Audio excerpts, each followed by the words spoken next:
بسم الله الرحمن الرحيم. السلام عليكم ورحمة الله وبركاته. كسر هذا وركي دونيدا ورك مدحديسي مدحوينها ودنك مريكا براك أوباما أيا ugu baaqay wadanka Yemen waxa isku haya in ay dhexdhexaadin sameeyaan oo lagu ballamo meel ka baxsan oo labada qoloba ay isugu yimaadaan wadanka Yemen. madaxweynaha China Chiang Kai-shek ayaa ugu baaqay dadka Soomaaliya ka ganacsan kule cali banjarta ama se caana qubta isagoo hadayna wuxuu yiri Chiang Kai-shek jama kule cali banjarta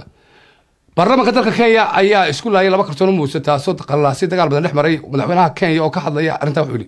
fisha kana halkii banana cadaliyaku insaniyaku madaxweynaha